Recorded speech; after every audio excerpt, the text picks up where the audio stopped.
Good morning mga kalapatids, maaga tayong bigay ng pagkain, no?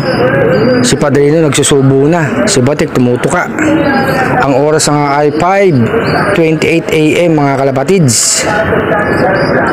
Malalaki na yung mga inakay natin mga kalapatids, ha? Saktong-sakto sa October yan. Si Batik tumutuka pa mga kalapatids. Maagang pakain ni Arcelop mga kalapatids. Sige, subo Padrino. Masipag itong mga dalawang pangwala yung ibon natin, ha mga kalapatids. Yung dalawang itlog nga pinalimliman natin sa kanila, napisa niya nilang dalawa. Ayan, malalaki na yung mga inakay. Samantalang si Stichelbout at saka ang babaeng Bayo Pigeon, isa lang lagi na pipisa, kaya pinalimliman ko yung dalawang itlog sa kanila mga kalapatids. Anak nga yan ni si Stichelbout, so hindi nakakaalam, ha. Anak ni si Stichelbout yan mga kalapatids. Parapol natin yan bago dumating ang aking karawan sa October mga kalapatids. Kaya sundin nyo lang yung ano natin, ha, kung paano sumali sa parapol mga kalapatids, ha. Open sa lahat yung parapol natin para sa inyo yan mga kalapatids. Good luck sa mga sasali sa mga parapol natin, ha mga kalapatids.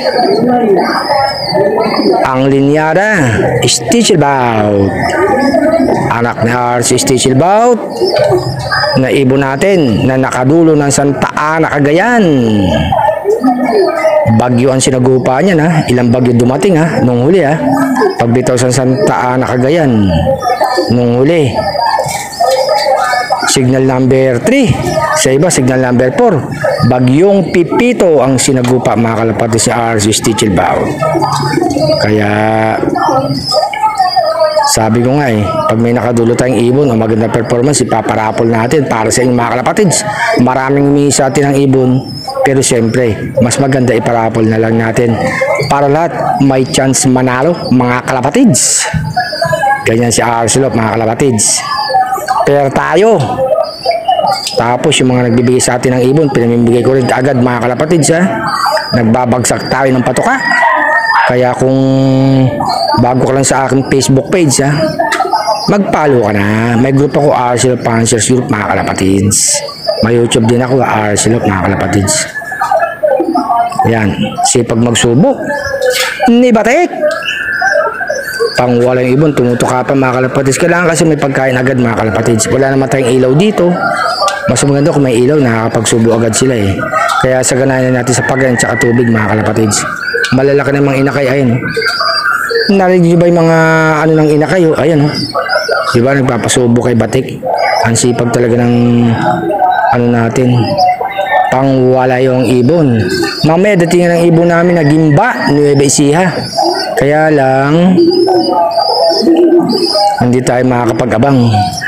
Update na lang tayo sa anak ko mga kalapatids, kung dati yung dalawang ibon natin. Sana nga makauwi. Bubuksan ko yung papasokan ni Dalubasa at saka ng babaeng Stichelbout mga kalapatids. Sige, magsubo lang ka dyan, kumain lang kayong dalawa.